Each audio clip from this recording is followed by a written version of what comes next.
La saga de Alien es una de las más irregulares en la historia del cine. Tiene auténticas joyas y cintas que lo mejor es que no se hubieran hecho. En este video vamos a repasar qué pasó con esta saga a lo largo de sus películas que poco a poco le llevó a la ruina. Y una aclaración importante es que solo vamos a hablar de las cintas de Alien dentro de su canon. No hablaremos de los cómics o videojuegos, ni de las cintas de Alien vs Depredador que no son parte de la cronología oficial de la saga. Así que sin más dilación, hoy te traigo 20 errores que arruinaron la saga de Alien. Este tema fue sugerido por Banta Music, Jairo y Josué, así que si quieres aparecer en un próximo video de esta sección, deja en los comentarios qué película o saga te gustaría que analicemos. Espero te guste este video y si es así, deja tu like y compártelo con tus amigos. También si te gusta ver películas en tus plataformas favoritas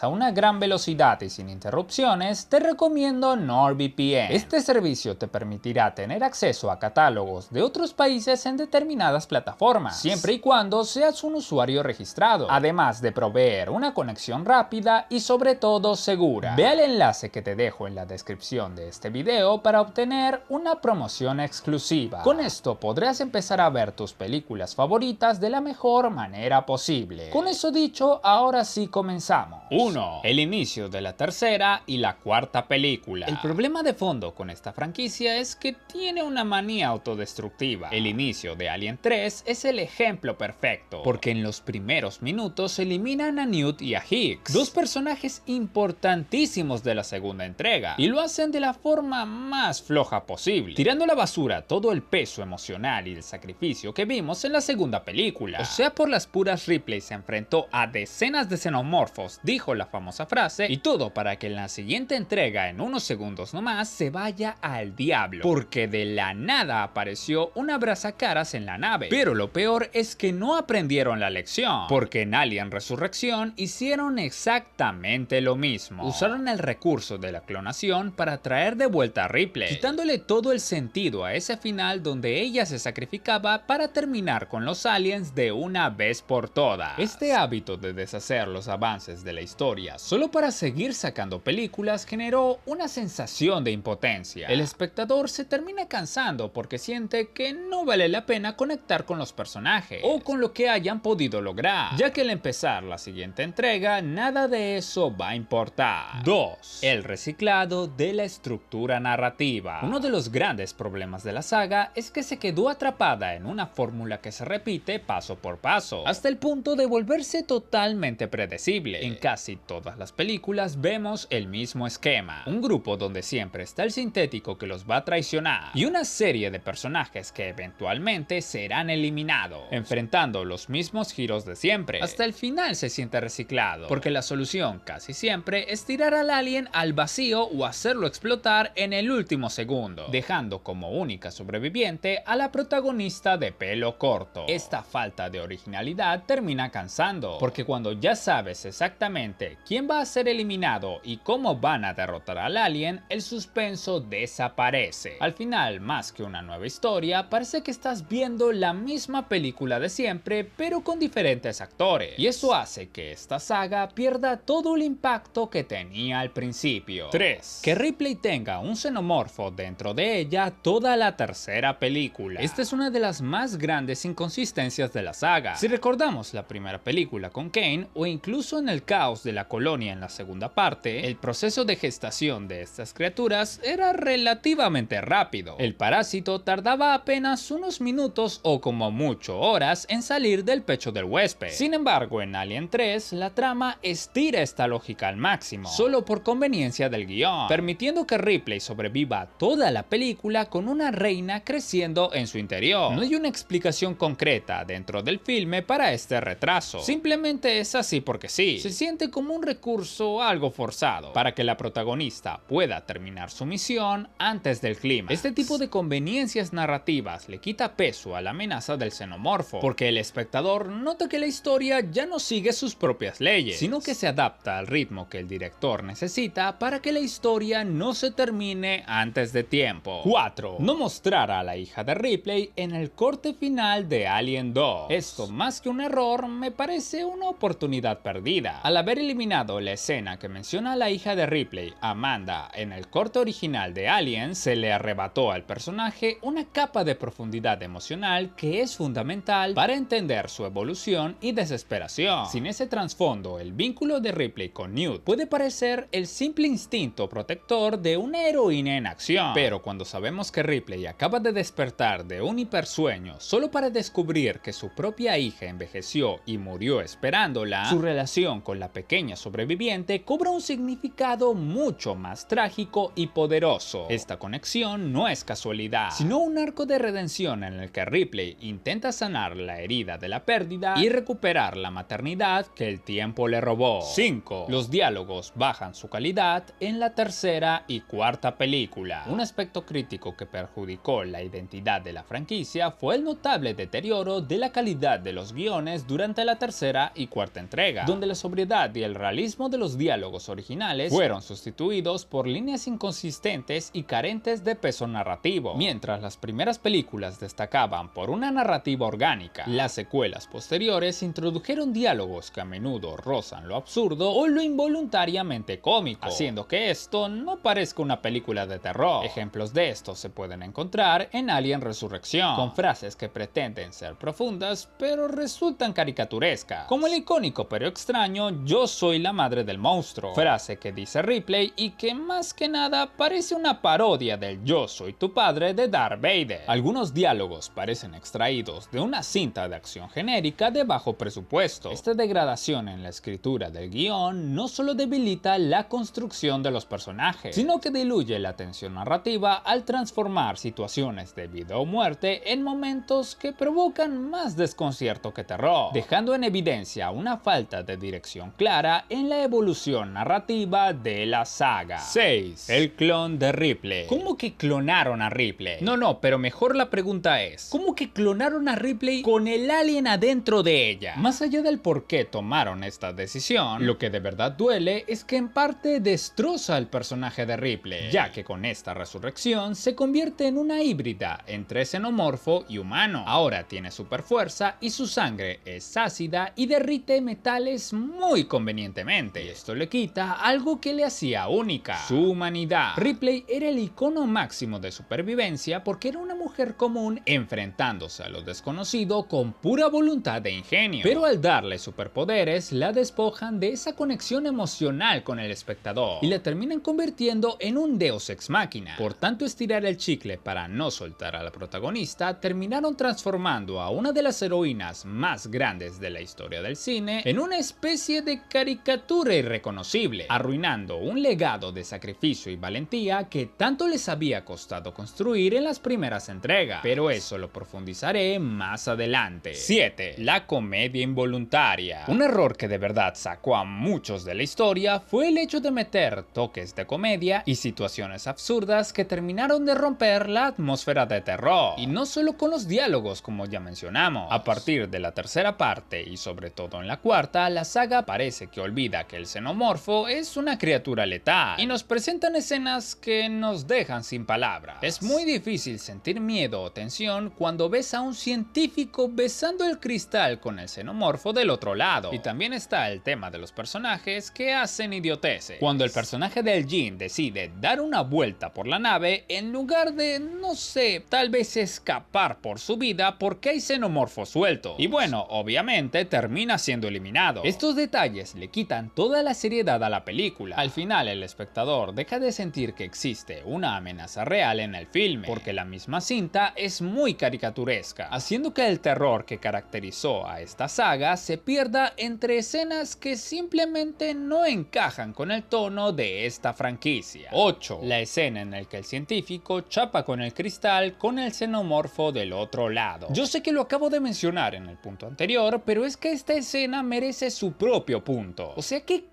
estaban pensando al escribir esto? Yo sé que no es la mejor película de la saga, pero por favor, ten un poco de respeto por tu franquicia. No seas malo. Aquí para mí la película dejó de tener sentido. Podía soportar el clon de Ripley, los personajes genéricos, los malos diálogos, pero esto ya fue demasiado. Literalmente parecía una parodia mal hecha, una que le dio un cierre muy triste a la tetralogía original. 9. El descuido de los personajes secundarios. A partir de la tercera entrega, la saga cayó en un círculo vicioso. Tratar a sus personajes secundarios como simples desechables en lugar de hacerlas sentir como personas reales. Mientras que en las dos primeras cintas, sobre todo en la segunda, sentías cada pérdida porque los personajes tenían carisma y motivaciones claras. Desde Alien 3 y Resurrección empezamos a ver un desfile de personajes planos que solo sirven para inflar el conteo de muertes del xenomorfo. Este problema se volvió más serio en la etapa de Ridley Scott con Prometeo y Covenant, donde los científicos supuestamente brillantes toman las decisiones más estúpidas posibles, como por ejemplo acariciar un alien en un planeta desconocido. Esto solo para que la trama avance. Incluso aunque me gusta más que algunas de las mencionadas, en entregas más recientes como Romulus, se sigue sintiendo ese molde de grupos jóvenes genéricos cuya única función es esperar su turno para ser eliminados de manera muy gráfica. Al descuidar la escritura de estos personajes, la franquicia perdió la capacidad de generar tensión real. Si el espectador no logra empatizar con quienes están en pantalla y solo los ven como personajes planos que perderán la vida, el terror desaparece porque en realidad no les importa. Y eso afecta a la percepción que uno tiene de la película. 10. El alejarse del cine de terror. Un error crítico que terminó de diluir la esencia de la saga fue el abandono parcial del género del terror. Esto se vio en entregas como Alien 3, Resurrección, Prometeo y Covenant. Esto a diferencia de las primeras películas y un poco de Alien Romulus, donde el uso de las sombras, el diseño de sonido y el ritmo pausado lograban que la amenaza fuera constante aunque no se viera. Las cintas posteriores descuidaron estos recursos audiovisuales para priorizar la acción o el espectáculo visual. Esta ausencia del suspenso afectó directamente a la percepción del xenomorfo. Pasó de ser una presencia aterradora que acechaba desde la oscuridad a convertirse en una criatura mucho más expuesta, que aparece a plena luz del día o en secuencias frenéticas que le quitan todo su misterio. Muchos fans se sintieron decepcionados porque al perderse ese juego de lo que no se ve, el impacto emocional desaparece un poco. La criatura deja de ser una pesadilla misteriosa para transformarse en un monstruo de película de acción convencional, restándole ese aura de peligro absoluto que definía la identidad de esta franquicia. 11. El efecto Ripley. Ripley es un ícono de esta saga. Su historia en la primera y segunda película es de lo mejor de la franquicia, pero un error recurrente que ha limitado la expansión del universo de Alien es la obsesión por este personaje. Durante décadas, la saga ha parecido incapaz de avanzar sin apoyarse en la figura de Ripley, convirtiendo un universo que debería ser vasto y desconocido en un lugar pequeño donde todo lo relevante gira en torno a ella o a personajes parecidos a ella. Esta dependencia comenzó con la cuestionable resurrección de su personaje en la cuarta entrega y continuó de forma indirecta en las precuelas o secuelas recientes, donde las protagonistas parecen ser diseñadas bajo un molde que intenta replicar forzadamente su carisma o personalidad. Incluso muchas veces tratan de replicarla físicamente. Al no atreverse a explorar personajes genuinamente nuevos que tengan motivaciones diferentes, la franquicia ha caído en una zona de confort narrativa donde siempre se busca a la nueva Ripley. Esto termina desgastando un poco el legado del personaje original y hace que la saga se quede estancada. 12. Reutilizar la dinámica del hijo alien. Algo repetitivo en la franquicia es la obsesión por reciclar la dinámica del hijo híbrido. Todo empezó en Alien Resurrección, con Ripley y su hijo alien. Curiosamente, la vez que funcionó mejor esta dinámica. Después, en Prometeo, volvieron con lo mismo. Una escena que, aunque visualmente impactante, repetía el concepto de la protagonista lidiando con un embarazo alienígena. Lo peor es que llegamos a Romulus y en lugar de intentar algo diferente, deciden cerrar la película con otra criatura híbrida que nace de forma acelerada, que es la más terrorífica de las tres, pero igual sigue siendo exactamente lo mismo de las veces anteriores. Y lo peor es que casi todos pierden la vida al instante y no se desarrolla para nada su historia. Este recurso ya no sorprende a nadie, al contrario, hace que el espectador director sienta que la saga no sabe cómo generar terror sin recurrir al impacto visual de estas criaturas. Además, al repetir este esquema una y otra vez, le quitan peso al xenomorfo original y convierten lo que debería ser un momento de puro terror en algo predecible que solo sirve para rellenar los minutos finales de la película. 13. La historia de Prometeo y Alien Covenant. El gran problema de estas dos películas es la enorme brecha que hay entre sus ambiciones filosóficas y la ejecución de su guión. El concepto de fondo es fascinante, ya que intentar explorar el origen de la humanidad y nuestra conexión con los ingenieros le daba una escala épica que la saga necesitaba. Sin embargo, esta idea tan potente terminó atrapada en dos historias que se sienten bastante flojas. La narrativa sufre por una estructura mal elaborada que prefiere el impacto visual por sobre la lógica, apoyándose en personajes con una dinámica muy mala que cometen estupideces solo para que la trama avance. Al final te presentan temas profundos sobre la creación y la inteligencia artificial, pero lo mezclan con el mismo esquema repetitivo de la tripulación que aterriza en un planeta desconocido y muere porque son idiotas. Es frustrante ver cómo una propuesta que pudo haber sido un hito en la ciencia ficción se queda a media, porque aunque el trasfondo de la civilización humana es increíble, la ejecución se siente como una película de terror genérica, donde los protagonistas también son genéricos y parece que no tienen sentido común, desperdiciando el potencial de lo que pudo ser el renacer de esta franquicia. 14. El fanservice de Alien Covenant. El gran error de esta cinta fue intentar jugar a dos bandas con un fanservice que al final del día terminó por no dejar contento a absolutamente nadie. Por un lado, los que quedaron fascinados con la propuesta filosófica y visual de Prometeo se sintieron de alguna manera traicionados al ver cómo la interesante trama de los ingenieros y los grandes dilemas sobre la creación quedaban en un segundo plano para dar paso a una carnicería mucho más convencional. Por otro lado, tenemos a los fans más veteranos que pedían un regreso a las raíces de la saga y al terror puro de la cinta original, pues ellos tampoco quedaron satisfechos. Las muertes aquí se sienten vacías, gratuitas y carecen de esa tensión claustrofóbica y ese respeto por el xenomorfo que hacía especial a la primera película. En su afán de intentar complacer a los dos bandos con gustos tan distintos, la cinta perdió su identidad por completo y se quedó en terreno de nadie, sintiéndose más como un producto por compromiso que como una visión artística sólida. 15. Lo poco que suma Covenant a la trama de la saga. En cuanto a su peso dentro de la franquicia, la realidad es que Covenant no suma prácticamente nada relevante a la historia en general, sintiéndose más como un desvío innecesario que como un avance real en la mitología de la saga. Lo más frustrante de esta experiencia es que los mejores momentos de la película, esos donde realmente se siente una narrativa potente, son precisamente los chispazos que siguen las pistas de David y el destino de Shaw tras la entrega anterior. Sin embargo, estos fragmentos son apenas pinceladas que aparecen muy de vez en cuando, en vez de ser la historia principal. El resto del metraje se vuelve bastante aburrido y redundante, repitiendo la fórmula de personajes desechables que toman decisiones absurdas en una trama plana que no parece ir a ninguna parte. Es una lástima ver cómo se desperdició el potencial de continuar una historia de origen tan épica, todo para darnos una cinta que se siente de relleno y que no logra capturar el interés ni de los nuevos seguidores ni de los fans de las películas originales. 16. El punto más bajo de la decadencia del xenomorfo en Alien Romulus. La saga ha pasado de tratar al xenomorfo como una fuerza de la naturaleza imparable a convertirlo en simple carne de cañón para secuencias de acción. En la cinta original, un solo espécimen era capaz de desmantelar a una tripulación entera por su astucia y resistencia. Sin embargo, en Alien Romulus, esa aura de amenaza absoluta se termina de desmoronar al ver cómo un grupo de jóvenes sin entrenamiento militar despacha a una horda de criaturas con la facilidad de un videojuego. El xenomorfo prácticamente pierde su estatus de organismo perfecto. Esta degradación de su letalidad no solo rompe la consistencia interna de la franquicia, sino que reduce al monstruo más icónico del cine a un enemigo genérico que muere por docenas, sacrificando el terror psicológico por el mero espectáculo visual. 17. El error de eliminar a Elizabeth Shaw fuera de cámara. Esta fue para muchos una de las decisiones más frustrantes de la saga, principalmente porque demuestran que no aprendieron nada del error cometido con Newt y Hicks años atrás. Es un golpe bajo para el espectador que invirtió tiempo y emoción en acompañar a un personaje en su viaje, solo para que en la siguiente película acaben con su vida con una explicación rápida y sin mucho detalle. Al repetir este patrón, la franquicia cae en un círculo vicioso donde el esfuerzo por sobrevivir de los protagonistas de la entrega anterior no sirve para nada, invalidando en cierto modo el peso narrativo que tuvo Prometeo. Esta falta de continuidad hace que sea muy difícil conectar con los nuevos personajes, ya que te queda la sensación de que no importa qué tan valientes sean o cuánto luchen, el siguiente guionista simplemente los borrará del mapa de un momento a otro para ahorrarse el trabajo de escribir una historia coherente. 18. La compra de Disney y el cambio de dirección de la saga. Un factor determinante que terminó de fracturar la franquicia fue el cambio de rumbo tras la compra de Fox por parte de Disney, una decisión que sepultó cualquier intento de coherencia a largo plazo. Es cierto que Covenant tuvo una historia floja y dejó muchas dudas, pero una parte del público sentía que después de todo lo planteado valía la pena cerrar la trilogía para darle un final digno a la historia de David y los ingenieros. Sin embargo, el tibio desempeño en taquilla de la cinta, sumado a la nueva administración de Disney, terminó por sepultar esas esperanzas. En lugar de arriesgarse a terminar la visión de Ridley Scott, el estudio prefirió cancelar el proyecto y apostar por lo seguro con Alien Romulus, volviendo a una estructura mucho más tradicional y nostálgica. Este volantazo desconcertó a los fans, dejando la sensación de que la franquicia ahora prefiere reciclar el pasado para asegurar la taquilla, en lugar de atar cabos sueltos de una historia que, aunque imperfecta por su guión, al menos intentaba expandir el universo de Alien hacia algo nuevo. 19. Esta saga debió ser una trilogía. Un error fundamental que ha arrastrado la franquicia es no haber entendido que a veces menos es más, pues la saga hubiese sido mucho más sólida si se hubiese limitado a ser una trilogía. En mi opinión, Alien 1 y 2 representan la cúspide del terror y la acción, mientras que Prometeo, a pesar de no tener una historia redonda, introdujo un concepto visual y filosófico tan potente que merecía un destino mejor. El gran fallo fue no conectar los eventos de Prometeo directamente con la película original, perdiéndose en la ambición de querer estirar la narrativa con una trilogía de precuelas, la cual nunca se completó. Si se hubieran centrado en consolidar una triada con estas tres películas, yo creo que la saga no tendría ni un pero. En cambio, tenemos una saga que terminó quedándose con un universo sin rumbo y que aún está intentando volver a ser lo que fue. 20. Finalmente, como ya es costumbre, tenemos el top 5 de cosas más fumadas de la saga de Alien, mejor conocida como la sección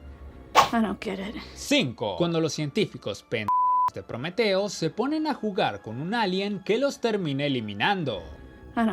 4. El chape de la nada entre los Michael Fassbender. 3. Cuando Ripley decide autoeliminarse y justo sale disparado el xenomorfo, pero antes de que se escape, Ripley lo agarra con una mano para terminar fundiéndose en la lava. 2. Cuando en Alien Resurrección el doctor chapa con el cristal con el xenomorfo del otro lado. Y por último, la cosa más fumada de este top es cuando Vickers pierde la vida, porque cuando una maldita nave gigante va a caer encima de ella, no tiene mejor idea que correr en línea recta hacia su fin. Pero déjame en los comentarios para ti cuál fue el momento más fumado de esta saga. Y bueno, estos fueron 20 errores que arruinaron la saga de Alien. Ahora quiero que me comentes, ¿cuál crees que fue el peor error que tuvo esta saga? ¿Qué opinas de estas películas? Déjame saberlo todo en los comentarios. Aquí te dejo un video que seguro no te defraudará. No olvides dejar tu like y suscribirte para que me apoyes a seguir haciendo este tipo de contenido. Compártelo con tus amigos para que sepan 20 errores que arruinaron la saga de Alien. Espero que les haya gustado. No olviden suscribirse y hasta la próxima.